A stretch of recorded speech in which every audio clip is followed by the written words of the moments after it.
Bonjour à toutes et à tous et bienvenue dans Cinefiles pour une nouvelle analyse de séquence. Ça faisait un petit moment et cette analyse de séquence, c'est une de mes analyses les plus anciennes que je n'ai pas encore publiée au risque de se perdre. Un film sorti en 1959, son titre original je crois que c'est The Non-Story avec Audrey Hepburn. C'est un film de Fred Zinman et pas Zimmerman comme je l'ai prononcé dans mon analyse. On sentait bien le fan de Zimmer qui est toujours présent, mais là Zimmerman, n'importe quoi. Donc de Fred Zinman.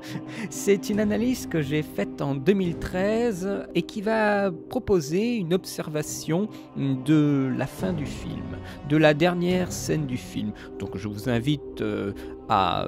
Le film n'est pas bardé de révélations, c'est-à-dire que si vous pensez que le film ne va pas vous intéresser, c'est l'histoire donc d'une femme, d'une jeune femme qui va rentrer dans l'ordre des bonnes sœurs, en quelque sorte, et va se plier à leurs règles, découvrir un petit peu ce monde-ci. Donc ce n'est pas un film voilà, avec des grandes révélations et tout ça, donc la fin peut être vue en elle-même, mais voilà, le film je trouve de plutôt bonne tenue et je vous invite bien sûr à le regarder. Mais donc dans cette analyse qui date de 2013, eh bien je fais un peu l'observation de comment on termine un film. Je crois que c'est déjà une première chose qui est importante, comment on peut terminer un film de cet acabit-là, d'une personne qui a vécu dans une configuration de vie vraiment particulière, voir un petit peu la grammaire du cinéma et finalement la grammaire du cinéma américain des années 50, début 60. C'est une observation que je vous propose dans une vidéo qui malheureusement ne peut pas être sur YouTube à cause des droits d'auteur, toujours ces fameux droits d'auteur. Donc vous avez un lien qui vous permettra de la télécharger sur Mega, un lien dans la description de la vidéo, je le précise bien fortement parce qu'il y a des gens qui semble-t-il croient que l'analyse c'est sur YouTube, mais malheureusement non, je ne peux pas. C'est déjà assez compliqué de faire tenir les critiques toutes seules sur YouTube, même avec des screenshots. Donc des analyses, faut pas pousser le bouchon trop loin, mais à un moment je tenterai bien, mais au risques et périls de ma chaîne. Donc voilà, c'est une petite analyse que je vous propose. En attendant les contenus suivants, je pense que ce que j'avais dit en live, je mettrai un peu plus d'analyses, les vieilles analyses que j'ai jamais publiées.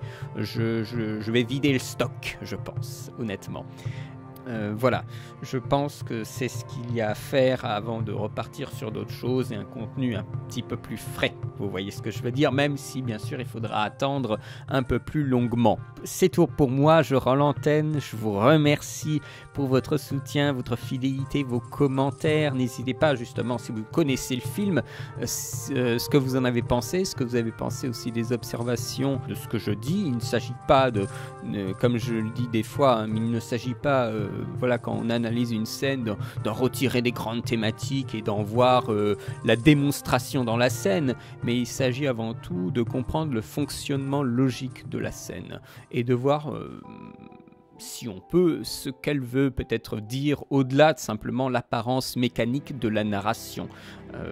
Voilà.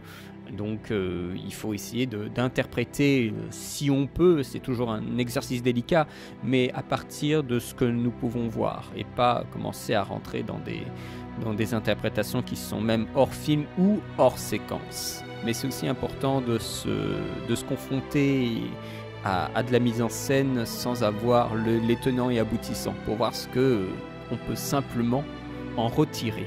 Je vous remercie de votre attention et je vous dis à bientôt pour de nouvelles vidéos. Allez, salut!